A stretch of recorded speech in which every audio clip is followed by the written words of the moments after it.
नमस्कार दोस्तों, आज के इस सेशन में हम देखने वाले हैं एसबीआई की ओर से जो क्लर्क की नियुक्ति की जाती है वे किस प्रकार से होती है। इसके बारे में संपूर्ण रूप से जानकारी आपको इस वीडियो में मिलने वाली है, इसीलिए वीडियो को कहीं भी स्किप किए बिना आपको यह वीडियो देखना होगा, जिस वजह से आपको आवेदन किस प्रकार से करना है यह सदोष पद्धति से आपको समझ आ सकता है। एसबीआई क्लर्क कैसे बने? एसबीआई क्लर्क बनने के लिए लाखों विद्यार्थी ऑनलाइन आवेदन करते हैं। बैंकिंग सेक्टर में एसबीआई काफी बड़ा नाम बताया जा सकता है, इसीलिए बहुत सारे स्टूडेंट इसमें काफी उत्साहित होते हैं। इस वीडियो में हम क्या क्या बातें देखने वाले हैं इसके बारे में मैंने पीछे यहाँ पर सब लिखा हुआ है, एक एक करके आपको मैं बताने की कोशिश करता हूँ। एक सबसे पहले नंबर पर देख सकते हैं हम एसबीआई क्लर्क का कार्य क्या होता है। दूसरे नंबर पर क्वालिफिकेशन क्या चाहिए अगर हमें क्लर्क बनना है। तो तीसरे नंबर पर एसबीआई क्लर्क बनना है तो एज लिमिट कितनी होनी चाहिए। चौथे नंबर पर देख सकते हैं हम फॉर्म भरने के लिए कितने परसेंटेज होने चाहिए। पांचवें नंबर पर हम देखते हैं परीक्षा के लिए कितने स्टेजेस होती है। छठवें नंबर पर अगर हम नियुक्त होते हैं एसबीआई क्लर्क के रूप में तो हमें सैलरी कितनी मिलेगी। क्लर्क के लिए सिलेबस कौन कौन सा होता है। और आठवें नंबर पे हम अगर हमें क्लर्क बनना है तो उसकी तैयारी हमें किस प्रकार से करनी है। तो सबसे पहले नंबर पे हम चलते हैं एसबीआई क्लर्क का कार्य क्या होता है। एसबीआई जूनियर पोस्ट के लिए आवेदन मंगवाती है, फिर देश भर के कार्य के लिए रिक्रूट करती है, मतलब भर्ती करती है। बैंक क्लर्क का कार्य बैंक काउंटर पर बैठकर ग्राहकों के कार्य करने होते हैं। यहाँ पर कौन कौन से कार्य करने होते हैं? तो पहला कार्य होता है कैश डिपॉजिट करना, कैश विड्रॉल करना, पासबुक एंट्री करना, आरटीजीएस करना और चेक डिपॉजिट करना। यह एसबीआई क्लर्क का कार्य होता है। यह आपको समझ में आया होगा।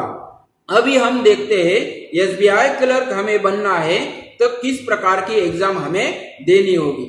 दो प्रकार की एग्जाम यहाँ पर होती है, जिसमें आईबीपीएस एग्जाम होती है और दूसरी एसबीआई एग्जाम होती है।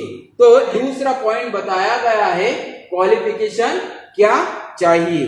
ग्रेजुएशन पास होना जरूरी है। जिस संस्था से आप पास हुए हो वह भारत सरकार द्वारा मान्यता प्राप्त होनी चाहिए। फॉर्म भरने के लिए किसी भी विषय से ग्रेजुएट होते हो तो भी चलने वाला है।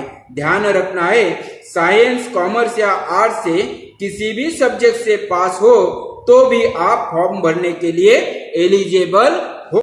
अगर अंतिम वर्ष में भी हो तो भी आप इसके लिए आवेदन कर सकते हो। आपका सिलेक्शन होता है तो बाद में आपको डिग्री सर्टिफिकेट आपको जमा करनी होती है।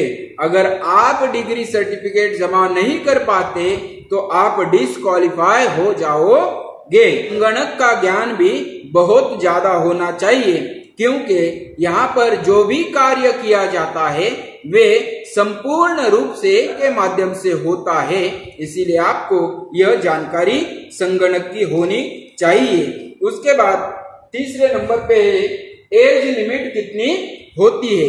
एज लिमिट के मामले में अगर देखा जाए तो मिनिमम 20 वर्ष आपके होने चाहिए और मैक्सिमम से मैक्सिमम 28 वर्ष आपके पूर्ण होने चाहिए। रिजर्व कैटेगरी के लिए यहाँ पर छूट दी जाती है।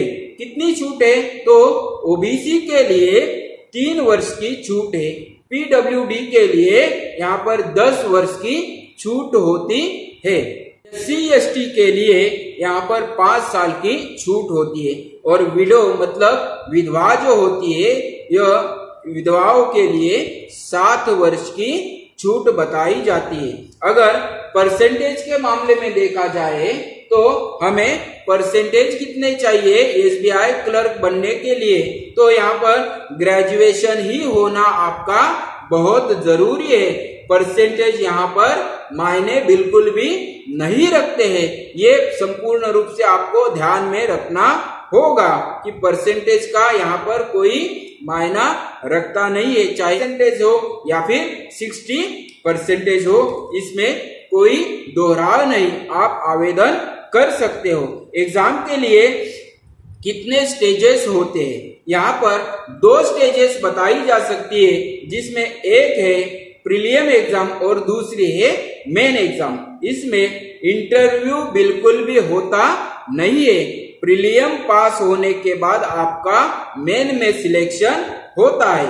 मेन में सिलेक्शन होने के बाद दोनों परीक्षाएं ऑनलाइन मोड से होती है, ये आपको ध्यान में रखना होगा। अभी देखते हैं हम सिलेबस क्या होता है। सिलेबस प्रीलिम एग्जाम के लिए 100 प्रश्न पूछे जाते हैं, जो 100 गुणों के लिए होते हैं, जिसके लिए हमें 1 घंटा मिलता है। जनरल फाइनेंशियल अवेयरनेस से 50 प्रश्न पूछे जाते हैं, जो 50 गुणों के लिए होते हैं, और इसे छुड़ाने के लिए 35 मिनट हमें मिलते हैं। जनरल के लिए 40 प्रश्न पूछे जाते हैं, जो 40 गुणों के लिए होते हैं, वे भी 35 मिनट में हमको छुड़ाने होते हैं। मैथमेटिक्स से 50 प्रश्न पूछे जाते हैं, जो 50 गुणों के लिए होते हैं, वे 45 मिनट में हमें सॉल्व करने होते हैं।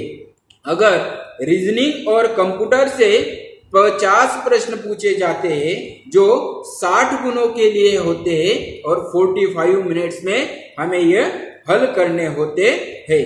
दोनों परीक्षा हम अगर देखे जाए तो बहुत से विद्यार्थियों के मन में आशंका होती है, हमें अंग्रेजी आती नहीं है, तो घबराना बिल्कुल भी नहीं है। अगर अंग्रेजी आती नहीं है तो यह एग्जाम या फिर यह परीक्षा हम हिंदी में भी दे सकते हैं। सिर्फ आपको कंप्यूटर पे आपकी लैंग्वेज सिलेक्ट करनी होती है। उसके बाद यहाँ पर सैलरी कितनी मिलती है। अगर आप एसबीआई के क्लर्क के रूप में चुने गए हो या फिर परीक्षा पास करके आपका सिलेक्शन हो चुका है, तो आपको सैलरी मिलने वाली है 17,000 से लेके 47,000 तक आपकी सैलरी होती है, जिसमें स्टार्टिंग में आपको 19,000 की स्टार्टिंग आपको मिलती है।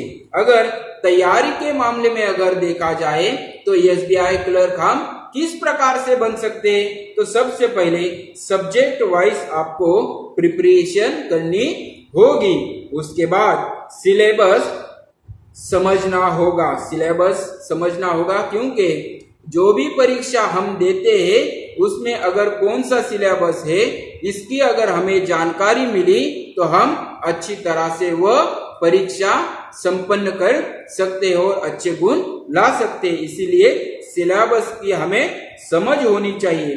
अगर सिलेबस हमें समझ में आया तो उसका टाइम टेबल हमें बना के रखना होगा, जिसके माध्यम से हम किस टाइम पर किस विषय का अध्ययन करना है यह हमें समझ में आ सकता है। उससे पहले की प्रश्न पत्रिका यहाँ लेकर आपको वह हल करने की कोशिश करनी है।